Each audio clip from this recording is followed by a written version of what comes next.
자, 오늘 10차시 교과서 29에서 28쪽이 아닙니다. 미안합니다. 욕한 거 아니고 29에서 33쪽 해당하는 내용 한번 보도록 하겠습니다. 운동량 보존에 대해서 한번 알아볼 거고요. 학습 목표는 물체가 1차원 충돌할 때 1차원이라는 것은 직선 운동을 얘기하는 겁니다. 굉장히 어려운 충돌이에요. 1차원 충돌이니까 충돌하고 나서도 직선을 유지하면서 이렇게 움직여야 되는, 철수만 할 수밖에 없는 이런 운동이 되겠습니다. 충돌 전후에 운동량 보존을 이용해서 물체의 속력을 계산할 수 있다는데, 그나마 다행인 것은 1차원이기 때문에 보통 식 하나로 해결이 됩니다. 충돌 하나다 식 하나. 2차원 충돌만 해도 X축, Y축도 나누고 막 이래야 되거든요. 근데 물리학원에서는 이제 1차원만 다룬다, 이렇게 보면 되겠습니다. 그리고 이 부분은 이제 여러분이 그 1학년 때 통합과학 때 배웠던 부분이기도 합니다. 거의 비슷한데요, 내용이. 문제가 좀 더 어려워진다, 이렇게 보면 되겠습니다. 우선 운동량에 대해서 정의를 다시 한번 보도록 할게요. 운동량의 정의는 질량과 속도의 곱인데요. 그 P로 나타냅니다. P로 나타내는 이유가, 원래 운동량은 영어로 모멘텀입니다. 그래서 첫 글자가 M인데 질량 M이랑 헷갈리죠. 그래서 그 알파벳 순서로 M 다음이 O잖아요. O가 또 0이랑 비슷하니까 이제 P까지 갔다 라는 게 제 추측입니다. 추측이시고. 예. 근데 이게 뉴턴이 이렇게 정했다고 해요. 그냥 운동량을 그 질량이랑 헷갈리니까 P라고 하자 정했다고 합니다. 왠지 그런 사고 과정을 거쳐서 정하지 않았나 생각이 되고요. 그 운동량은 따로 힘처럼 따로 불리어지는 단위가 없습니다. 그래서 그냥 질량의 단위인 킬로그램에다가 속도의 단위인 미터 퍼 세크를 그대로 곱해준 게 운동량의 단위가 되겠습니다.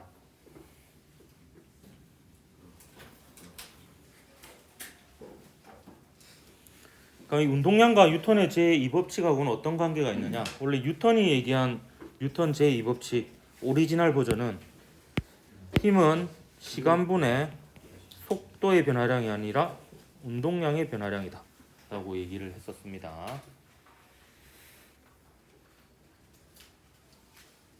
그래서 힘을 가하면 운동량이 변한다 라는 거고요. 요걸 좀 풀어서 써보면, 나중 속도를 V, 처음 속도를 V0라고 하면 나중 운동량은 MV가 되고요. 처음 운동량은 MV0가 되죠. 그래서 델타 T 이렇게 되고요. 근데 이렇게 쓴 것 자체가 질량은 변하지 않는다라고 가정하고 쓴 겁니다. 여러분 고등학교 과정에서는 질량이 변하는 경우 배우지 않습니다. 대학교 가면 이제 질량이 변하는 경우를 배우는데, 가장 대표적인 예가 그 로켓이 발사된 이후에 보면 연료가 점점 줄어들잖아요. 그래서 질량도 줄어들면서 가속이 되고 있는 거거든요. 그런 경우에는 이제 이렇게 바꿀 수가 없습니다. 질량이 바뀌기 때문에. 근데 여러분이 다루는 것은 운동하는 동안 질량이 변하는 경우는 다루지 않기 때문에 식이 이렇게 되는 거죠. 델타 T분의 V 빼기 V0인데 그거는 이제 나중 속도 빼기 처음 속도니까 속도 변화량이 되겠습니다. 그래서 여러분은 그냥 요 형태로 질량이 일정한 경우에 한해서 뉴턴의 제2법칙인 질량과 가속도의 곱으로 여러분이 배우는 거다, 이렇게 보면 되겠습니다. 그래도 뭐 이렇다는 거 하나 기억해 두면 좋겠고요. 그럼 이제 운동량 보존 법칙은 바로 뉴턴의 운동 제3법칙으로부터 나왔다고 볼 수 있고요. 그 3법칙과 이 법칙을 적절히 조합해서 운동량 보존 법칙을 이끌어낼 수 있습니다. 일단 상황은 이렇습니다. 질량이 M1인 A가 V1의 속도로 B를 쫓아가고 있고요. B는 질량이 M2고 V2의 속도로 도망가고 있는 이런 상태입니다. 일단 충돌이 이루어지려면 V1이 V2보다 더 커야 됩니다. 그래서 따라잡아가지고 충돌합니다. 충돌하는 순간은 굉장히 짧은데요. 하여튼 매 순간 A하고 B가 서로 주고받는 힘의 크기는 같다, 이렇게 볼 수 있습니다. 그 힘의 크기가 이제 그 힘이 F1, F2라고 하고요. 사실 F1, F2 따로 적었지만 크기는 같은 작용 반작용 관계에 있는 힘입니다. 힘을 주고받고 나서 A는 V1', B는 V2'의 속도로 이제 멀어지고 있는 이런 상황입니다. 이때 충돌하는 순간에 뉴턴의 운동 제3법칙을 적어볼 거예요. 뉴턴의 제3법칙을 적어보면 F1과 F2의 사이 관계가 이렇게 됩니다. F1은 마이너스 F2하고 같죠. 작용 반작용 관계에 있는 두 힘은 크기가 같고 방향이 반대입니다. 이걸 풀어서 써보도록 할게요. 얘는 이렇게 쓸 수 있습니다. A에 작용하는 힘은 A의 질량에다가 A의 가속도를 곱하면 되죠. A의 가속도는 A의 나중 속도인 V1 프라임 빼기 A의 처음 속도 V1을 힘을 가한 시간으로 나눈 거라고 볼 수 있는데 A하고 B가 서로 맞닿아서 힘을 주고받는 시간을 델타 T라고 적겠습니다. A나 B나 서로 똑같겠죠. A가 B를 3초 동안 밀면 B도 A를 3초 동안 밀어야 됩니다. 그래서 델타 T는 F1이나 F2나 똑같은 문자로 들어가게 되겠습니다. 요거는 마이너스에 이제 F2가 되는데 F2는 또 MA 하면 됩니다. MA. 이 경우에는 이제 A하고 B만 서로 힘을 주고받기 때문에 그 힘이 곧 각각의 알짜 힘이 됩니다. 그렇기 때문에 알짜 힘은 질량과 가속도의 곱이죠. 그래서 A의 질량 M2에다가 B의 질량 M2에다가 B의 나중 속도 빼기 B의 처음 속도 나누기 시간 하면 되죠. 이때 시간은 아까 말한 것처럼 똑같습니다. A는 B를 2초 동안 미는데 B는 A를 3초 동안 밀고 이런 일이 일어나지 않잖아요. 동시에 똑같은 크기의 힘을 똑같은 시간 동안 가하게 됩니다. 그러면 TT 날아가게 되고요. 요 식을 정리하면 운동량 보존 법칙 식이 됩니다. 그래서 V1, V2를 같이 묶고요. V1 프라임, V2 프라임을 우변으로 다 넘겨버리면 M1 V1 더하기 M2 V2 그러니까 A의 처음 운동량 더하기 B의 처음 운동량은 A의 나중 운동량 더하기 B의 나중 운동량 이렇게 됩니다. 그래서 충돌 전후에 A와 B의 운동량의 합이 일정하다라는 법칙이 나오고요. 이게 바로 운동량 보존 법칙이다 라고 볼 수가 있겠습니다. 그래서 운동량 보존 법칙은 뉴턴의 제3법칙의 또 다른 형태다 이렇게 볼 수 있겠습니다. 프라임 달린 게 나중 네, 나중 충돌 후 속도들이 되겠습니다. 이 V1, V2가 충돌 전 A와 B의 속도고요. V1 프라임, V2 프라임이 충돌 후 A와 B의 속도가 되겠습니다. 보통 전과 후를 할 때 후에 프라임을 붙이는 경우가 많습니다. 두 물체 사이에 상호작용하는 힘만 작용하는 경우 이게 사실 운동량 보존의 조건입니다. 두 물체 상호작용하는 힘만 작용하는 경우 외부에서 마찰이나 공기 저항과 같은 다른 힘이 작용하지 않으면 일반적으로 이제 두 물체 사이에 상호작용만 하게 됩니다. 이 경우에 두 물체가 충돌 또는 분리되는 상황에서 두 물체의 운동량의 합은 항상 일정하게 보존됩니다. 근데 이게 세 물체, 네 물체, 다섯 물체, 여섯 물체 넘어가 또 똑같습니다. 여러 개의 충돌이 일어나는 동안 공기 저항이나 마찰이 없으면 운동량의 촉합은 보존이 되고요. 심지어 공기 저항이 마찰이 있더라도요. 사실 충돌은 대부분 매우 짧은 순간에 일어나잖아요. 그럼 그 짧은 순간에 보통 공기 저항하고 마찰은 영향을 거의 주지 않습니다. 그래서 충돌 직전과 충돌 직후를 놓고 보면 마찰이 있든 없든 공기 저항이 있든 없든 대부분 운동량이 보존된다 이렇게 봅니다.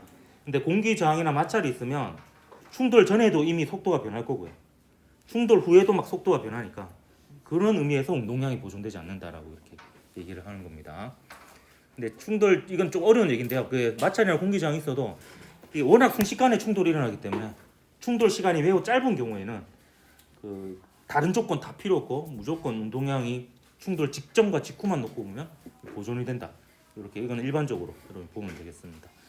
근데 여러분 걱정할 필요 없이 물리학원에서는 아예 공기 저항과 마찰을 무시하는 무시무시한 경우만 나오니까 무시무시하지 않은 경우는 고민할 필요가 없다 하는 겁니다. 자, 그러면 운동량 보존의 예를 한번 볼 건데요. 예를 들어볼까요? 예. 맞아요. 그러면 예라고 대답한다가 이렇게 나와 있습니다. 여기에 그 좀 전에 했던 거랑 똑같은 상황입니다. 그냥 문자만 바뀌었는데요. 요 A하고 B가 있는데 A의 질량이 이번에는 MA고요. B의 질량은 MB고 A의 속도는 VA, B의 속도는 VB 이렇게 되겠습니다. 이때 충돌전은 A의 운동량은 MAVA, B의 운동량은 MBVB죠. 그리고 충돌 후의 속도가 VA 프라임, VP 프라임이니까 이거 그냥 똑같은 거 한번 더 씁니다. 운동량이 보존되면 이렇게 됩니다. 마찰이나 공기 저항이 없으면 그냥 보존된다 이렇게 보면 되겠습니다. 요게 충돌 전 A와 B의 운동량의 합이죠. 요거하고 충돌 후 A와 B의 운동량의 합이 같다. 거의 막 공기 저항 마찰 없으면은 요래 된다 보면 됩니다.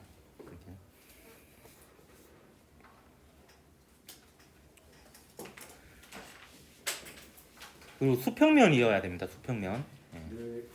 경사지면은 아예 충돌하기 전부터 속도랑 다 바뀌죠. 그렇기 때문에 이 수평면에서 충돌이라 생각. 사실 경사면도 계속 헷갈리게 해야지. 경사면도 충돌 직전과 직후를 놓고 보면 운동량 보존됩니다. 계속 헷갈리게 막.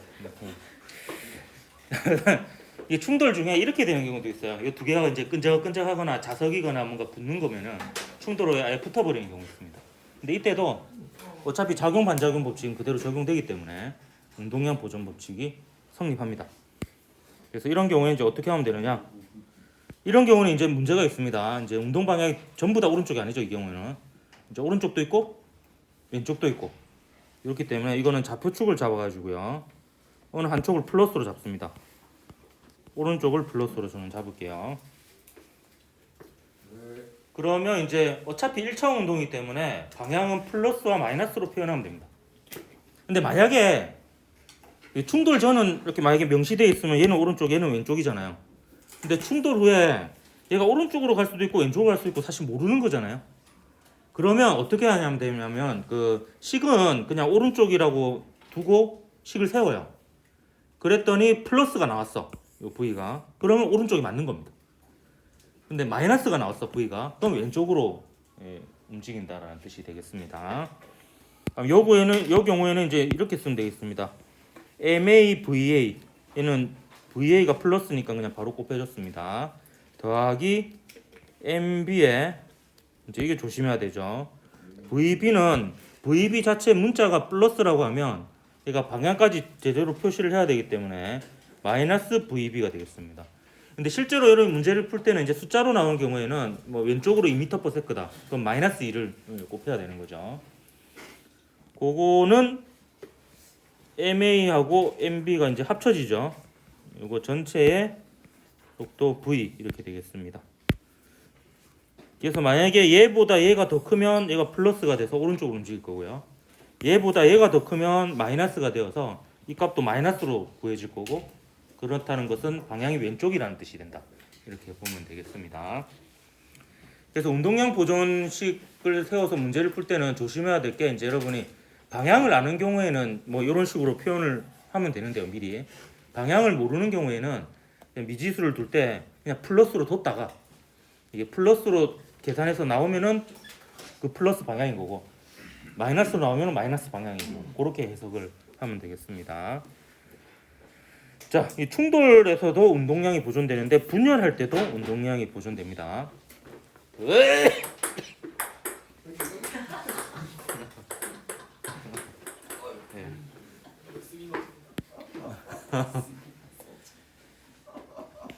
얘가 정지 상태에 있다가 이게 쪼개지는 경우를 한번 생각해 보겠습니다. 쪼개지는 경우에 얘 때도 쪼개지는 과정에서도 A하고 B가 서로 같은 크기의 힘으로 밀 거 아니에요. 그렇기 때문에 작용 반작용 법칙 여전히 성립하고 그 결과 운동량이 보존된다 이렇게 볼 수 있습니다. 충돌 전에 분열 전에는 운동량이 0이었죠. 철수 아니고요. 네. 이거 나도 모르게 나와가지고. 그러면 얘는 확실히 하나는 왼쪽이면 하나는 오른쪽입니다. 그렇기 때문에 그 부호를 이미 다 안다라고 볼 수 있고, 그래서 이렇게 표현하면 되겠습니다. VA 프라임 더하기 MB VB 프라임 이렇게 하면 되겠네요. 그래서 MA VA 프라임하고 MB VP 프라임이 크기가 같고 방향이 반대인 그런 결과가 나옵니다. 네. 크게 보면 뭐 한 요 세 가지 유형이다 이렇게 볼 수가 있겠고요. 여기서 이제 여러분을 더 헷갈리게 하기 위해서 하나 추가 설명을 하도록 할게요. 여기 요 오른쪽에 보면 한 5줄 정도 있죠. 한, 둘, 셋, 넷, 다섯, 6줄이네. 네.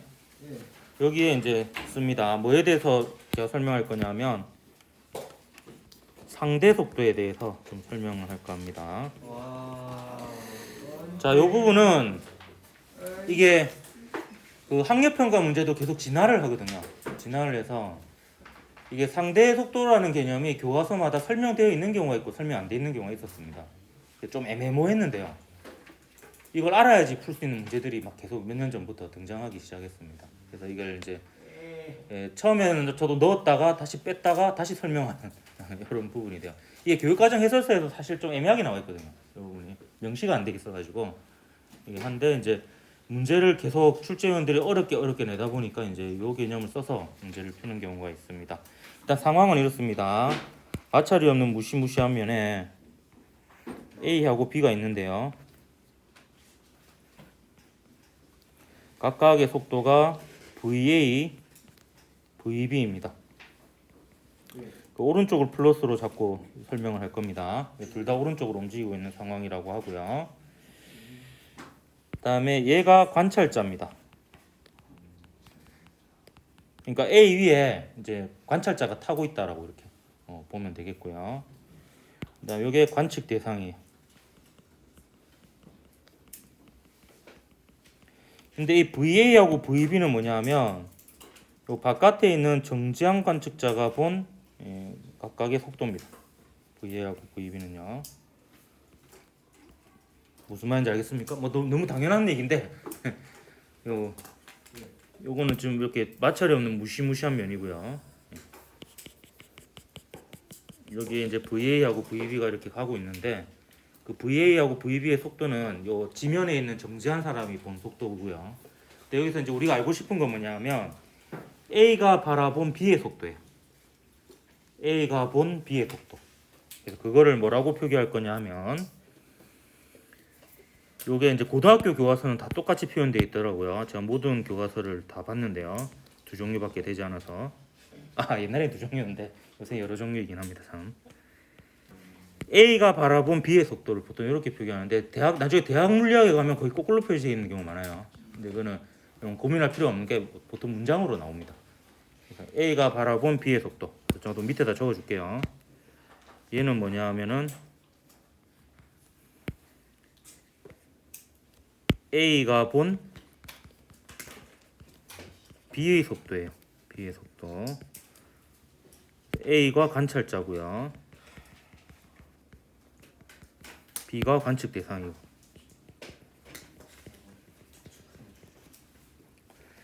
자, 상대 속도는 외우는 게 아니고 여러분 개념을 이해하면 됩니다. 그럼 그 좌표 변환 해봤을 거예요. 좌표 변환. 좌표 변환할 때 예를 들어서 2,3을 원점으로 잡고 싶잖아. 그러니까 모든 좌표에서 2,3을 빼면 되죠. 그러면 2,3이 0,0이 되잖아요. 네. 이것도 마찬가지입니다. A에 대해서 A가 바라본 B의 속도는요. A 자기 자신은 정지했다고 생각을 하는 겁니다. 자기는 정지했고 나머지만 움직이는 거예요. 그러니까 세상이 뒤로 VA로 움직이고 있는 거고요.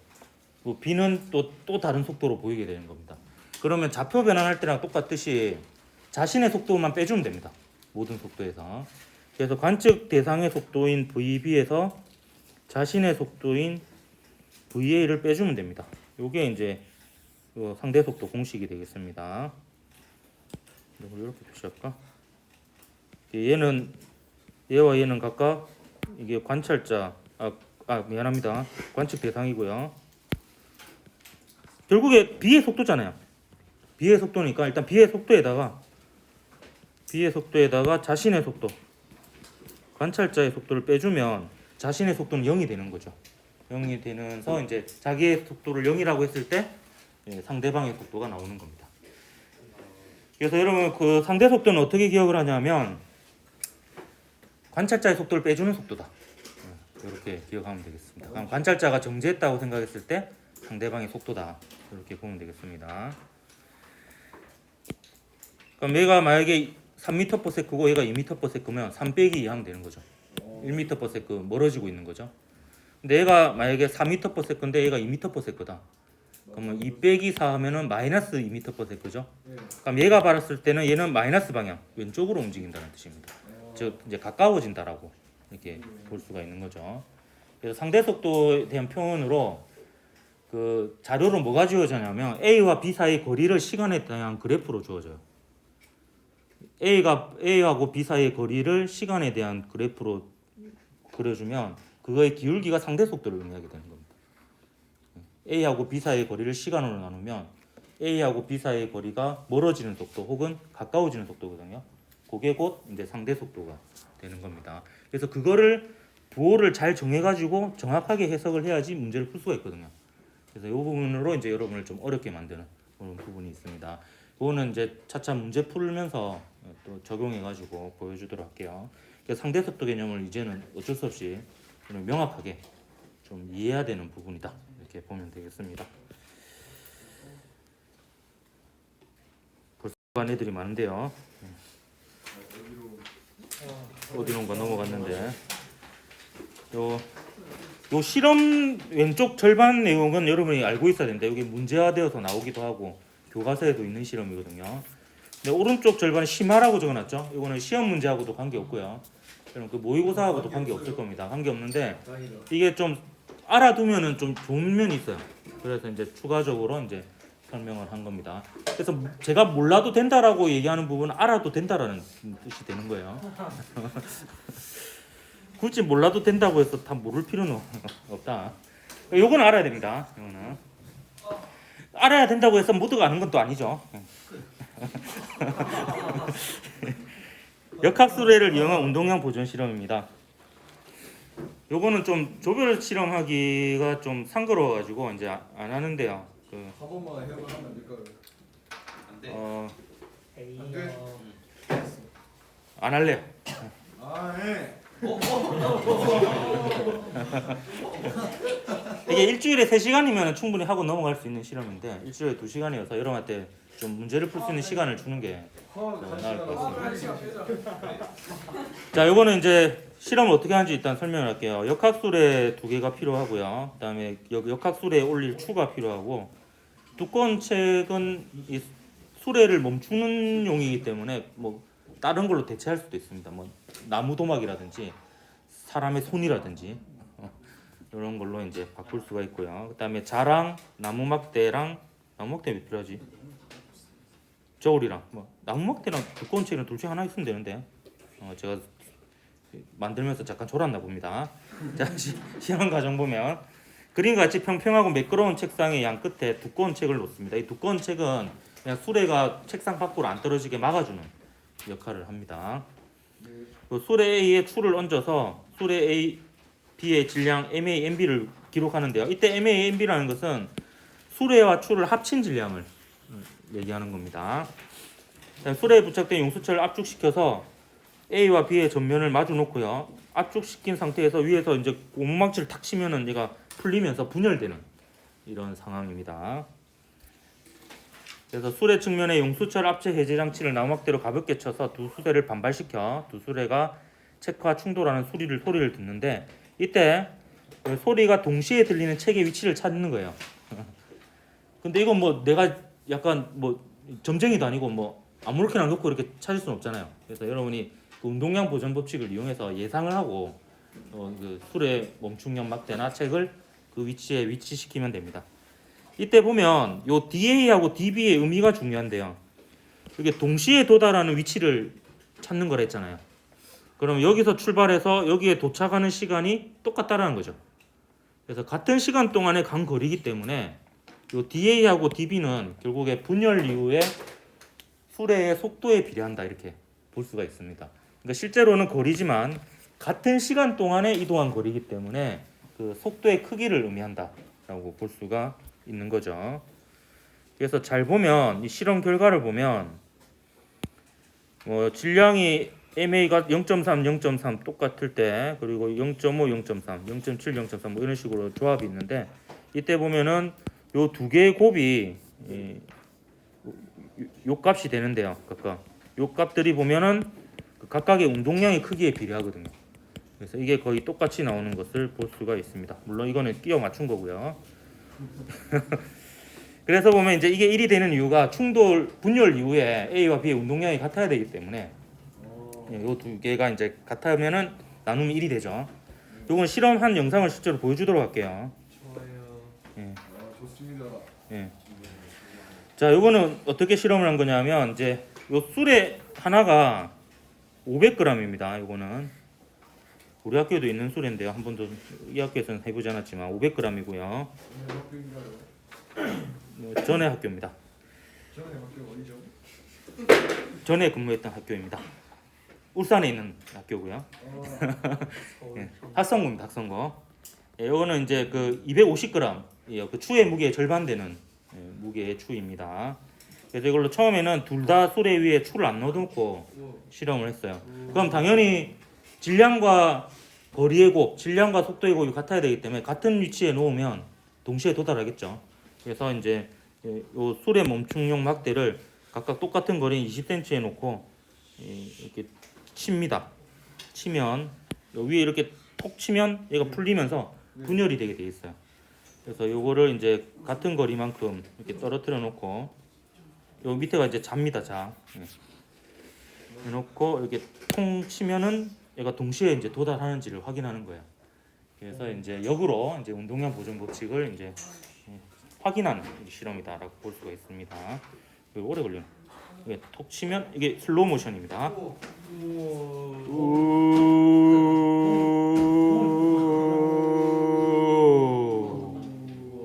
그러면 동시에 도달하죠. 신기하다. 밀려난 거리는 예, 없나요? 몰라요. 예. 자, 이번에는 그 오른쪽에 추를 하나 얹어요. 그러면 왼쪽은 500g, 오른쪽은 750g이어서 2대 3이 됩니다. 질량이. 그러면 술의 멈춤용 막대 위치를 3대 2로 하면 속도가 3대 2가 되는 거죠. 그러면 이제 2 곱하기 3, 3 곱하기 2 해가지고 운동량이 갖게 됩니다. 술의 멈춤용 막대 위치를 30cm, 20cm인 곳에 놔두고 실험을 할 거예요. 그러면 이제 동시에 도달하는지 확인하는 겁니다. 오른쪽에만 추를 하나 놔뒀죠. 그래서 해보면 자세히 보면 동시가 아닌 걸 볼 수 있습니다. 한번 보십시오. 이렇게 하고 요거는 20cm 떨어진 곳에 얘는 30cm 떨어진 곳에 넣어요. 그 다음에 칩니다. 치면 동시인지 아닌지 한번 잘 보세요.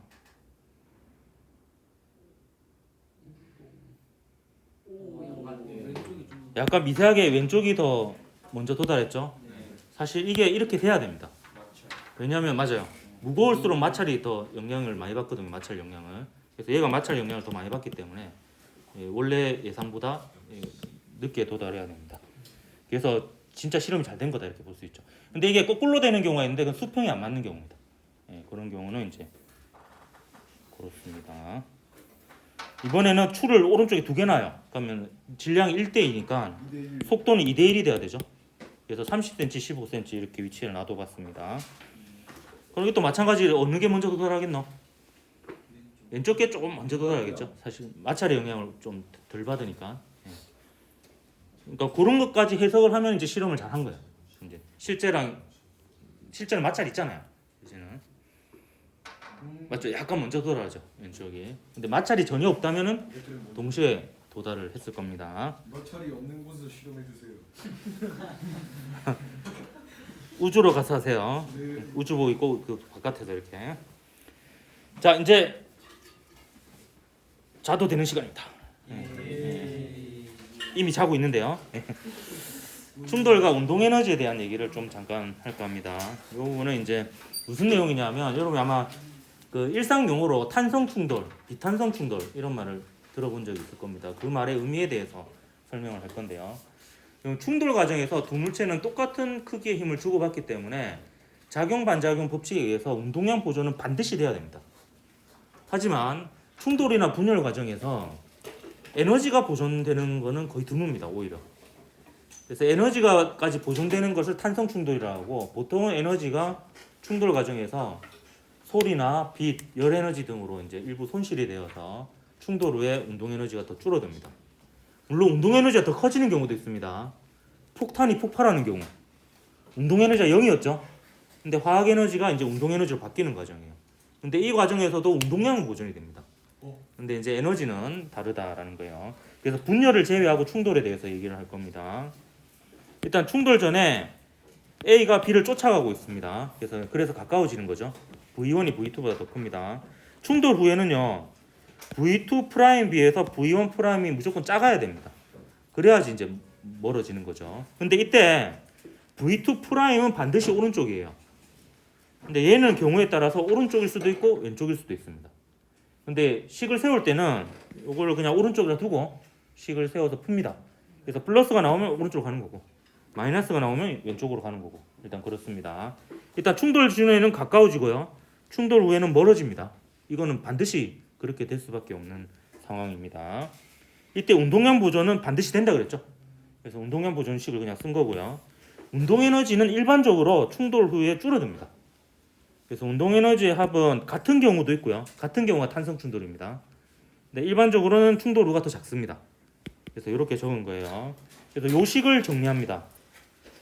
일단 2분의 1 날리고요. 2분의 1 날리고 원하고 원 프라임 그러니까 A의 처음 속도와 나중 속도끼리 묶어내고 그러면 B의 나중 속도와 B의 처음 속도 B의 속도끼리 묶어냅니다. 그럼 식이 이렇게 되고요. 이건 합차 공식이니까 A-B 곱하기 A 플러스 B로 바꿀 수 있죠. 그렇게 이제 식을 바꾼 거고요. 이 중에서 요 식하고 요 식은요. 잘 보면 운동량 보존 법칙에 의해서 같습니다. 보면 이제 요 원 프라임은 이거 나중 속도니까 나중 속도 여기로 넘기고요. V2는 처음 속도죠. 처음 속도니까 여기로 넘기면 처음 운동량의 합은 나중 운동량의 합과 같다가 되거든요. 요 이 식 잘 보십시오. 요게 이제 A의 처음 속도예요. A는 쫓아가는 녀석이죠. A의 나중 속도입니다. 그럼 A는 충돌 후에 분명히 속력이 줄어듭니다. 줄어든 거나 튕겨 나가면 마이너스가 돼요. 그렇기 때문에 A는 무조건 플러스입니다. 마찬가지로 얘는 B의 나중 속도예요. 그리고 얘는 B의 처음 속도입니다. B는 왼쪽에서 오른쪽 밀어주잖아요. A가. 그렇기 때문에 무조건 나중 속도가 더 빨라요. 그러니까 얘도 양수입니다. 따라서 이 두 개가 같으면서 양수기 때문에 이렇게 날려도 요 부호가 안 바뀌고 날아갈 수 있습니다. 그렇게 되면 식이 이제 요게 요거보다 크다라는 식이 나오게 되거든요. 여기서 또 한번 작업을 더 합니다. 이게 사실 그래서 이걸 유도하는 과정이 굉장히 좀 그렇게 쉽지만 않습니다. 요 하면 이제 충돌 전 속도는 충돌 전 속도끼리, 충돌 후 속도는 충돌 후 속도끼리 또 묶어내는 거예요. 그래서 이제 프라임이 안 붙은 녀석은 프라임이 안 붙은 녀석끼리, 프라임이 붙은 것은 프라임이 붙은 것끼리 연결하면 요거는 A의 속도 빼기 B의 속도인데 A가 B를 쫓아가고 있잖아요. 그러니까 A의 속도 빼기 B의 속도 하면 충돌 전에 가까워지는 속도가 돼요. 큰 속도 빼기 작은 속도가 되거든요. 그러니까 앞서가고 있는 B가 바라본 A의 속도예요. 그러니까 A는 오른쪽으로 이제 오고 있으니까 플러스가 되는 거죠. 반면에 얘는 뭐냐면 충돌 후에 A가 바라본 B의 속도예요. A가 바라본 B의 속도. 그러니까 충돌 후에는 A가 바랐을 때 B가 오른쪽으로 멀어지죠. 멀어지니까 반드시 얘도 플러스가 됩니다. 플러스가 되어서 이제 요 식을 이제 어떻게 정리하냐면 충돌 전에 가까워지는 속도분의 충돌 후에 멀어지는 속도로 바꿉니다. 그러니까 얘를 여기로 분모로 넘기는 거죠. 그럼 식이 이렇게 되는데요. 요게 이제 등호가 이렇게 되니까 여기서 이제 거꾸로 되겠죠. 요거를 이제 반발 계수라고 정의하고 반발 계수는 1보다 작거나 같다가 되는 거예요. 같거나 작다. 같은 경우가 이제 운동 에너지가 보존되는 경우예요. 이게 탄성 충돌입니다. 탄성 충돌하는 충돌은 특징이 충돌 전에 가까워지는 속도하고 충돌 후에 멀어지는 속도가 같습니다. 그러면 탄성 충돌이에요. 근데 대부분은 비탄성 충돌이에요. 비탄성 충돌의 특징은 충돌 전에 가까워지는 속도보다 충돌 후에 멀어지는 속도가 느려집니다. 그게 비탄성 충돌이에요. 근데 비탄성 충돌 중에서 제일 심한 녀석이 충돌 후에 안 멀어지는 거예요. 한 덩어리로 움직이는 것을 완전 비탄성 충돌이라고 합니다. 그래서 얘는 제일 최소값이 0입니다. 0. 그래서 충돌 후에 한 덩어리로 움직이는 게 완전 비탄성 충돌이에요. 이게 운동 에너지가 줄어드는 비율이 가장 큰 충돌이 됩니다. 그리고 이제 우연찮게 이거는 잘 없습니다. 원자 간의 충돌 이런 정도 아니면은 완전 탄성 충돌은 잘 없고요. 대부분은 이제 비탄성 충돌이에요. 근데 문제 상황은 물리학원에서 요걸로 나올 때도 있고 요걸로 나올 때도 있어요. 근데 어차피 여러분은 요 반발 계수를 쓰거나 운동 에너지 보존을 쓰는 게 안 나오거든요. 일단 운동량 보존만 신경 쓰면 되는데 그래도 요것도 상식적으로 여러분 알아두면 좋겠습니다. 이게 물리학 2에는 아마 물리학 2에도 이제 빠졌구나. 이제 다 빠지네. 뭐. 없긴 한데 요게 기본적으로 이제 탄성 충돌, 비탄성 충돌이라는 건 평소에 쓰는 용어니까 탄성 충돌은 충돌 전후에 운동 에너지까지 보존되는 충돌이구나. 비탄성 충돌은 운동 에너지는 줄어드는 그런 충돌이구나. 이렇게 보면 되겠습니다. 옛날에는 이게 굉장히 중요하게 여겨졌고 면접으로도 많이 물어보고 이렇게 했었거든요. 관련된 문제도 많고. 그런데 예전에 제가 그래서 대학교 다닐 때는 고등학교 문제가 나왔는데 애들이 대부분 틀린 문제가 있어요. 뭐냐면 보통은 운동량 보존 법칙하고 반발 계수식으로 연립해서 문제를 풀거든요. 근데 문제 조건이 반발 계수를 사용하지 말고 문제를 풀어야 했어요. 근데 반발 계수를 사용하지 않고 풀려면 이렇게 풀어야 돼요. 이 과정을 거쳐서. 그러니까 이 반발 계수는 운동량 보존과 운동 에너지 보존을 연립해서 나온 결과입니다. 근데 그거를 쓰지 말라는 것은 이 연립하는 과정을 그대로 풀이로 써라는 문제였거든요. 그래서 생각보다 많은 학생들이 틀렸던 문제예요. 그냥 고등학교에서도 나올 수만한 문제였는데 그러니까 이 과정을 적었어야 되거든요. 이 과정을. 그래서 이 반발 계수는 사실 그 결과로 나온 간단한 형태다 이렇게 보면 되겠습니다. 자, 오늘 여기까지 하고요. 다음 시간에 이제 충격량에 대해서 알려주고 충격량과 운동량 사이의 관계에 대해서 배워보도록 하겠습니다. 수고했습니다.